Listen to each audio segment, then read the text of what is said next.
Guys, welcome to my channel. We are reading The Little Women. We are reading oh man, sorry, it's been a long day. We are reading chapter 10 and 11 today. So, yeah, we are just reading chapter 10 and 11. And here we go. Little Women, chapter 10, the PC and PO. As spring came on, the new set of amusements became the fashion. Gardening walks rose on the river, and the flower hunts employed in fine days. And for rainy ones, they had house diversions. One of these was a PC, for as secret societies were the fashion, it was thought proper to have once.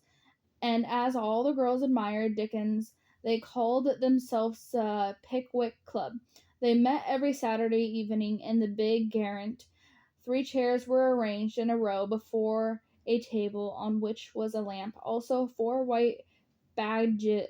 Oh my gosh, badges with a big PC in different colors on each, and the weekly newspaper called the Pickwick Portfolio, to which all contributed something, while Joe, who reviled in pens and ink, was the editor.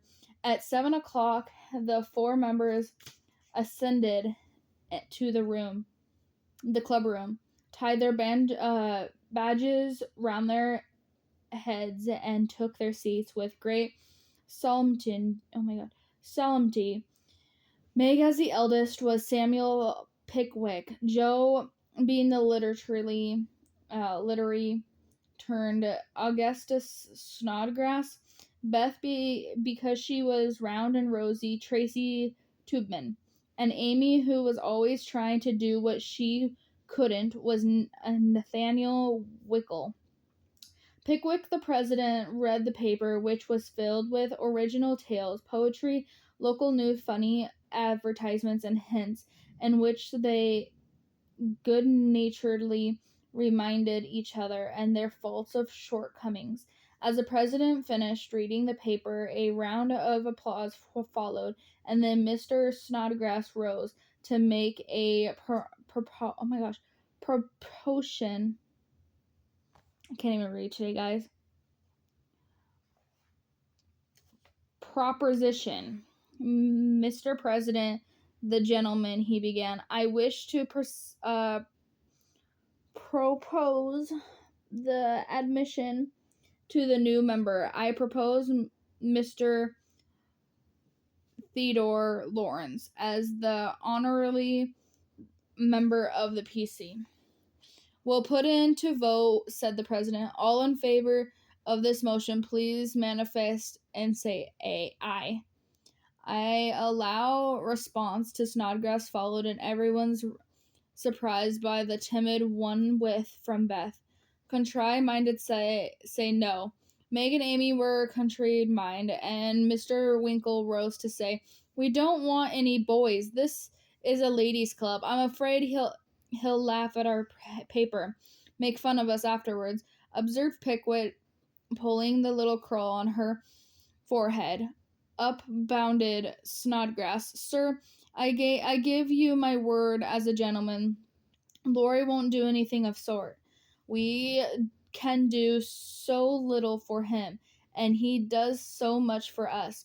I think the least we can do is to offer him a place here and make him welcome. This artful allusion to benefits conferred brought Tubin to his feet. Yes, we ought to do it, even if we are afraid. I say he may come, and his grandpa too, if he likes. This spirited bursted from Beth's electrified the club, and Joe left her seat to shake hands approvingly. Now then, vote again. Everyone remember it's our Laurie and say aye, cried Snodgrass excitedly. Aye, aye, aye, replied 3 voices of the group. God bless you. Now, as there's nothing like taking time by the fetlock, as Winkle observes, allow me to present the new member, and to the dismay of the rest of the club, Joe threw open the door in the closet and displayed Laurie sitting on a rag bag, flushed and twinkling and suppressed laughter. You traitor! Joe, how could you? cried the three girls, and Snodgrass led her friends triumphantly forth, and producing both of the chairs and the badge, installed him in a jiffy. The coolness of you two rascals is amazing, began Mr. Pickwick, trying to get up an awful frown. But the new member was equal to the occasion, and rising with a graceful salutation to the chair, said, Mr. President and ladies, I beg your pardon, gentlemen. Allow me to introduce myself as Sam Weller, the very humble servant of the club. Good, good, cried Joe, pounding with the handle of old firming pan in which she led. My faithful friend, the noble pardon, continued Laurie, with a wave of the hand, who has a flatteringly presented me, and not to be blamed for the base stratagem to tonight. I planned it. Come now, don't lay it all on yourself. You know I proposed the cupboard, broke in Snodgrass. Never you mind what she says, and my wrath that I did it, sir, said the new member. But on my honor, I never will do so again, and henceforth devote myself to interest of the immortal club. I hear. Oh wait, here, cried Joe, clashing the lid of the warning pan like cymbal. As a token of my gratitude for the honor done to me, and as means of promoting friendly relations between adjoining nations, I have set up a post office in the hedge of the lower corner of the garden. A fine suspicion building was padlocked on doors, and every convenience for the males, also the females. It's the old Martin house, but I've stopped up to the door and made the roof open, so it will hold all sorts of things and save our valuable time. Letters, manuscripts, books, and bundles can be passed in there, and as each nation has the key, it will be uncommonly nice, I fancy. Allow me to present the club key. No one ever regretted the amendments of Sam Weller, for to more devoted, well behaved, and jovial member no club could have. His oration confuzzled his hearers, and his computation, oh my gosh, my eyes are so bad, here exact, being patriotic, classical, commercial, and dramatic. The P.O. was a capital little institution of flourished wonderful, for nearly as many queer things passed through as it, though the real office, tragedies and carvets, poetry and pickles, garden scenes and long letter, music and gingerbread, rubber invitations, scolding and puppies. The old gentleman liked the fun, amused himself by sending odd bundles, mysterious messages, and funny telegrams, and his gardener, who was smitten with Hannah's charm, actually set the love letter to Joe's care. How they laughed when the secret came out, never dreaming how many love letters that little post office would hold in the years to come. And that is the end of chapter 10. Give you guys a moment to get to start on chapter 11. But I do got this new, what is it called? A bookmark. The future is so bright. It has a little astronaut, like the little space thing. Yeah.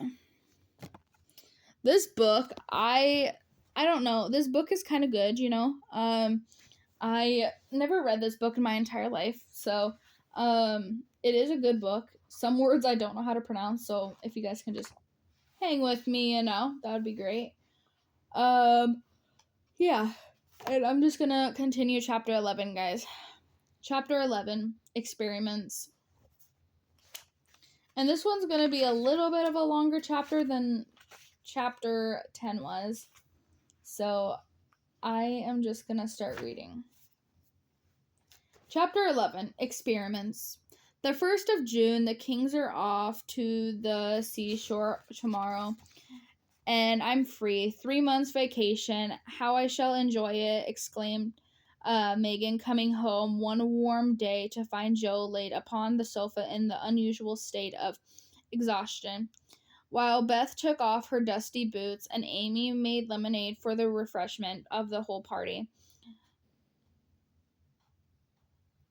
What shall you do all your vacation? Said Amy. I shall lay in bed late and do nothing, replied Meg. From the depth of rocking chair, I've been rooted up early all winter and had to spend my days working for other people. So now I'm going to rest and reveal my heart's content. Said Joe. That dozy way wouldn't suit me. I've laid in the heap of books, and I'm going to improve my shining hours reading on my perch in the old apple tree. Don't let us do any lessons, Beth, for a while, but play all the time and rest, as the girls mean to, proposed Amy.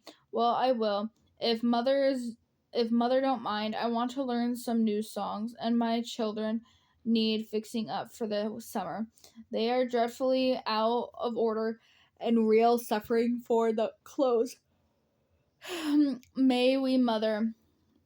Asked Meg, turning to Miss March, who sat sewing in what they called Marmay's corner. You may try your experiment for a week. I think by Saturday night you will find that all play and no work is bad as all work and no play. Oh dear, no, it will be delicious, I'm sure, said Meg complacently.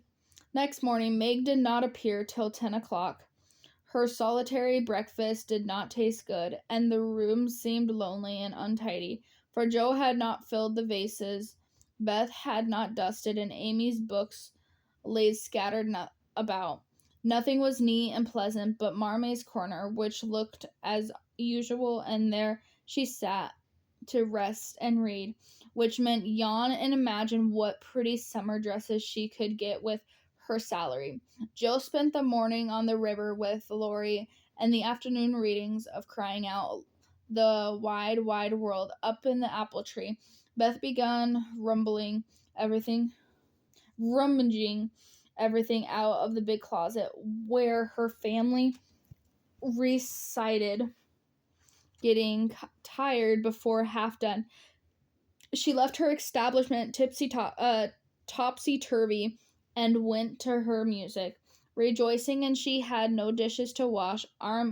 Amy arranged her bower, put on her best white folk, smoothed her curls, and sat down to draw under the honeysuckle, hoping someone would see the inker who the young artist was. As no one appeared but the inquisitive Daddy Longlegs, she went to walk, got caught in the shower, and came home dripping. At tea time, they compared notes, and all agreed that it had been a delightful, though unusual, long day. Meg, who went shopping in the afternoon and got a sweet blue muslin, had discovered after she had cut the breadth off that it would have washed, which mishap made her slightly cross. Joe had burnt the skin off her nose boating and got a raging headache by reading too long. Beth was worried by the confusion of her closet, and Amy regretted the damage done to her folk. And Katie Brown's party was to be next day, and now she had nothing to wear.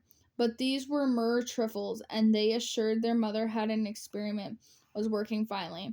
She smiled, said nothing, and with Hannah's help did her neglected work, and it was astonishingly what the particular Purcell state of things was processed by the resting of revealing process.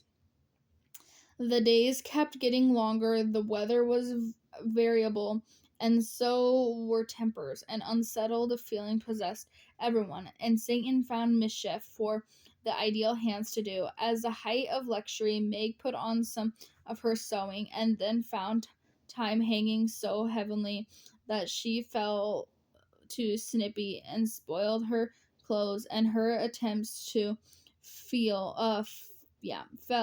to what the heck? Attempts to furbish them up to the La Moffats.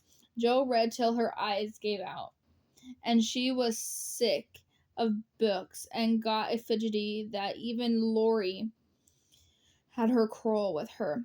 Beth got on pretty well, for she was constantly forgetting that it was to be all play and no work, and fell back into her old ways now and then, but something in her air affected her, and more than once she tranquility was disturbed, so much so that one of occasions she actually shook poor dear Joanna and told her she was a fright. Amy fared worst of all, and her resources were small. She didn't like dolls, fairy tales, her childish, and one who couldn't draw at all. The time.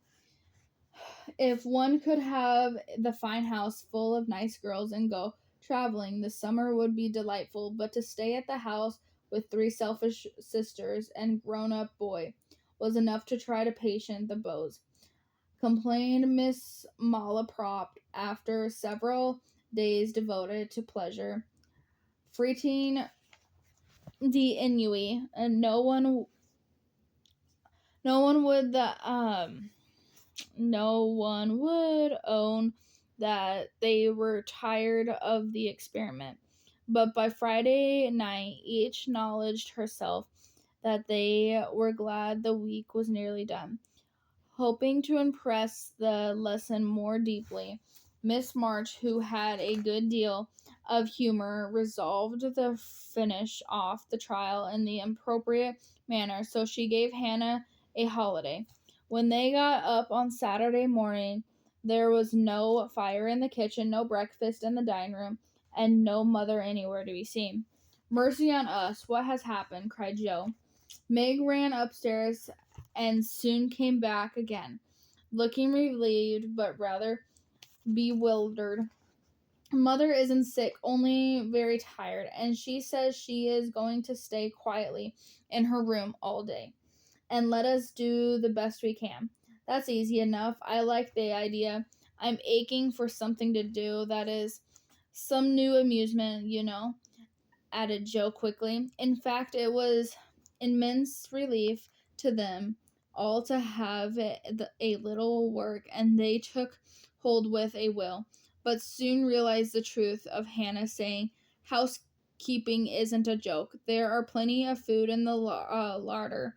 And while Beth and Amy set the table, Meg and Jo got breakfast. "I shall take some up to Mother, though she said we were not to think of her, for she'd take care of herself," said Meg.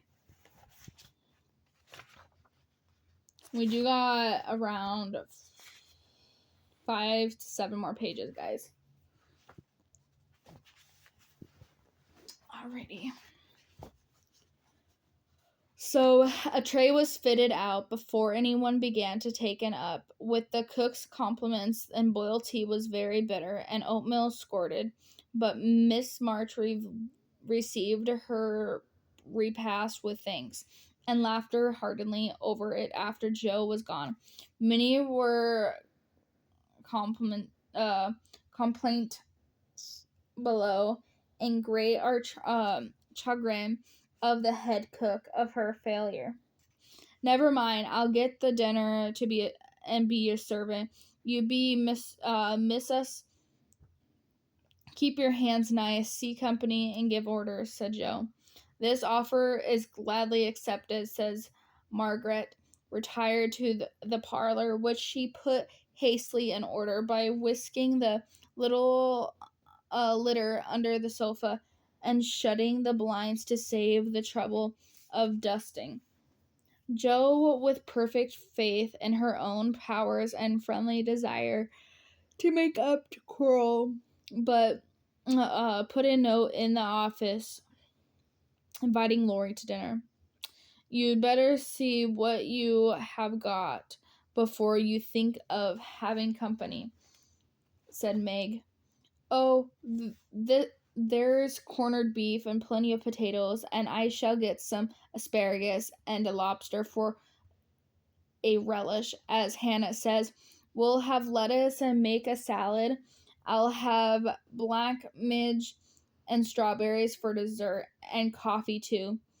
Get what you like. I'm going out to dinner," said Miss March when Joe spoke to her.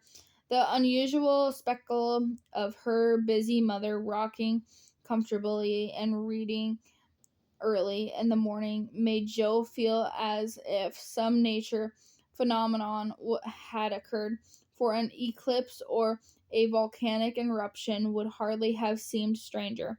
"Everything is out of sorts somehow," she said to herself. "Going downstairs, there's Beth crying. That's a sure sign that something is wrong with this family." Joe hurried into the parlor to find Beth sobbing over Pip, the canary, who lay dead in the cage with his little claws pathetically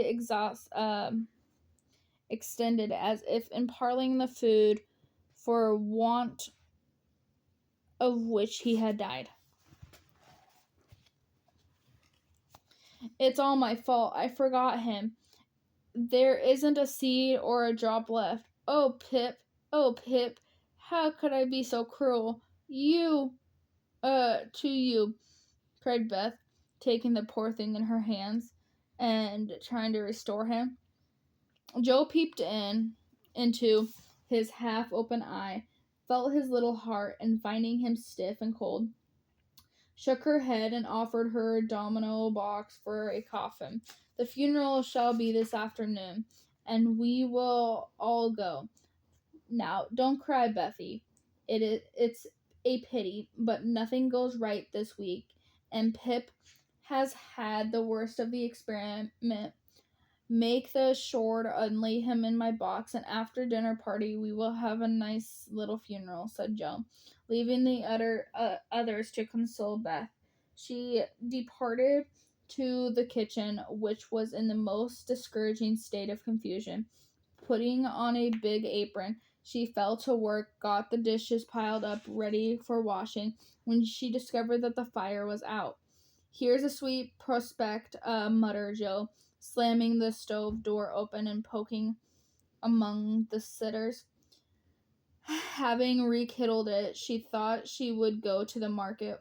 While the water heated, the walk revived her spirits, and flattering herself she had made good bargains, and she tried it home again. After buying a very young lobster, some very old asparagus, and 2 boxes of acid strawberries, by the time she had got cleared up, the dinner arrived and the stove was red hot. Hannah had left the pan of bread to rise. Meg had worked it up early, set it on the hearth for the second rising, and forgot it. Meg was entertaining Sally Gardner in the parlor when the doors flew open and the floor disheveled figure appeared, demanding tardily, "I say, isn't bread riz enough when it runs over the pan?"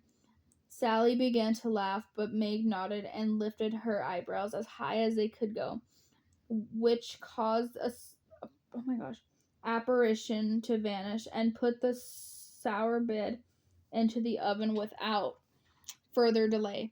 Miss March went out after saying a word of comfort to Beth, who sat making a winding sheet while the dear departed lay in the domino box. A strange sense of helplessness fell upon the girls as the gray bonnet vanished round the corner, and despair seized them when a few minutes later Miss Crocker appeared and said she'd come to dinner. Now this lady was a thin spinster with a sharp nose of inquisitive eyes, who saw everything and gossiped about all she saw. They disliked her, but had been taught to be kind to her, simply because she was old and poor and they had few friends. So May gave her an easy chair and tried to entertain her. While she asked questions, criticized everything, and told stories of people whom she knew. Language cannot describe the anxieties of accessions which Joe underwent this morning, and the dinner she served up became a standing joke. Fearing to ask more advice, she did her best alone. She boiled the asparagus hard for an hour and was grieved for the find the heads burnt off and the stalks harder than ever. The bread burnt black for the salad dressing so aggravated her that she let everything else go till she had convinced herself that she could not make it fit to eat. The lobster was a great mystery to her, but she hammered and poked till it was unshelled, and it was maigre proportions concealed in the grove of lettuce leaves. The potatoes had to be hurried, not to keep the asparagus waiting, and were not done at last. The blanc manage was lumpy, and the strawberries not as ripe as they look. Well, they can eat beef and bread and butter if they were hungry. Only it's mortifying to have to spend your whole morning for nothing, thought Joe. So she rang the bell half an hour later than usual and stood, hot, tired, and dispirited, surveying the feast, spreading for Laurie, accustomed to all sorts of elegance, and Miss Crocker, whose curious eyes would mark all failures, who tallied tongues would report them far to and wide. Poor Joe would have gladly gone under the table as one thing after another was tasted and left, while Amy giggled. Meg looked distressed. Miss Crocker pursed up her lips, and Laurie talked and laughed with all his might, and gave a cheerful tone to this festival scene. Joe's one strong point at the fruit, for she had sugared it well, and had a pitcher of rich cream to eat with it. Her hot cheeks cooled a trifle, and she drew a long breath as the pretty glass plates went round, and everybody looked graciously at the little rosy islands floating in the sea of cream. Miss Crocker tasted first, made a weird face, and drank some water hastily. Joe had refused, thinking there might not be enough, glanced at Laurie, but he was eating away manfully, though there was a slight pucker about his mouth, and he kept his eyes fixed on his plate. Amy, who was fond of delicate fare, took a heaping spoonful, choked, hid her face in her napkin, and left the table precipitously. "Oh, what is it?" exclaimed Joe, trembling. "Salt instead of sugar, and the cream is sour," replied Meg with a tragic gesture. Joe uttered and groaned, fell back to her chair, remembering that she had given the last hasty powder to the berries out of one of those two boxes of the kitchen table, and had neglected to put milk in the refrigerator. She turned scarlet, and one was on the verge of crying when she met Laurie's eyes, which would look merry. In spite of his heroic efforts, the commercial side of the affair suddenly struck her, and she laughed till the tears ran down her cheeks. So did everyone else, even Crocker, as the girls called the old lady, and the unfortunate dinner ended gaily. Gaily. Oh my gosh, I can't even say that. Oh well. With bread and butter and olives and fun.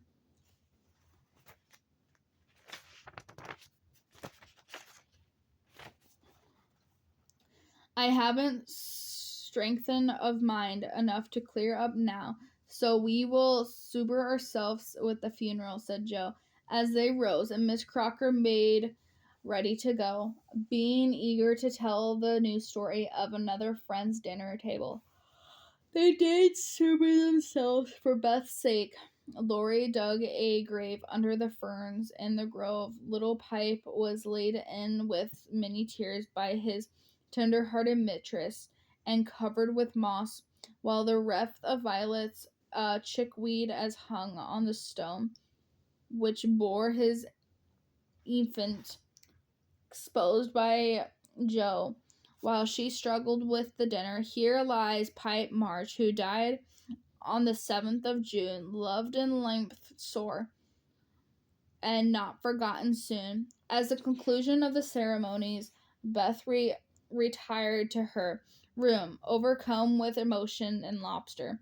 But there was no place to repose, for the beds were not made, and she found her grief much soured by bedding up pillows and putting things in order. Mega helped Joe clear away the remains of the feast, which took half the afternoon, and left them so tired that they agreed to be contented with tea and toast for supper. Laurie took Amy to drive, which was a deed of charity, for the sour seemed and have had a bad effect upon her temper. Miss March came home to find the three older girls hard at work in the middle of the afternoon, and a glance at the closet gave her an idea of success of one part of the experiment. Became before the housewife could rest, several people called, and there was a scramble to get ready to see them. Then tea must be got, errands done, and one or two bites of sewing were necessary, but neglected till the last minute was twilight fell. One by one they gathered in the porch.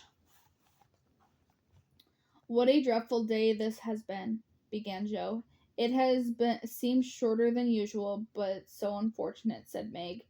"Not bit like home," added Amy. "I can't seem without Marmee," a little Pipe sighed. Beth, "Here's mother dear, and you shall have another bird tomorrow if you want it." As she spoke, Miss March came and took her place among them.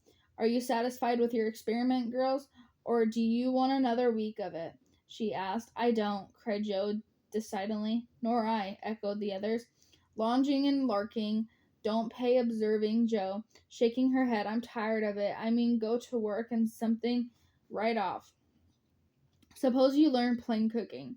That's a useful accomplishment which no woman should be without," said Miss March, laughing as the recollection of Joe's dinner party, for she had met Miss Crocker and heard her account of it.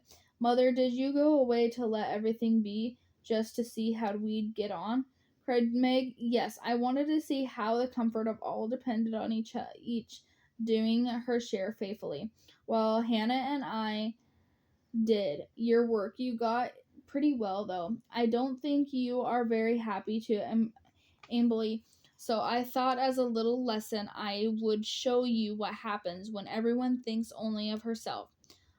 Don't you feel that it's pleasanter to help one another and have a daily duties which make lecture sweet when it comes, and to forbear that home may be comfortable and lovingly as lovely to us all?"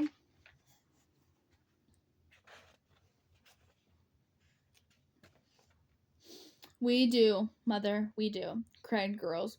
"Then let me advise you to take up your little burdens again, for though they seem heavy sometimes, they are good for us and lighten as we learn to carry them. Work is wholesome, and there is plenty for everyone.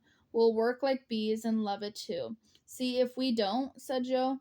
"I'll learn plain cooking for my holiday tasks, and the next dinner party I have shall be a success. I'll make the sets of shirts for father instead of letting you do it, Marmee. That will be better than fussing over my own things," said Meg. "I'll do my lessons every day and not spend so much time with my music and dolls. a stupid thing and ought to be studying, not playing. Was Beth Revolution, while Amy followed their examples by heroically declaring, I shall learn to make buttonholes and attend to my parts of speech. Very good. Then I'm quite satisfied with the experiment. And that is the end of chapter 11, guys. I will see you guys in chapter 12. Thank you for listening. Definitely subscribe to my channel if you want to hear the rest of the book. Have a good day, guys.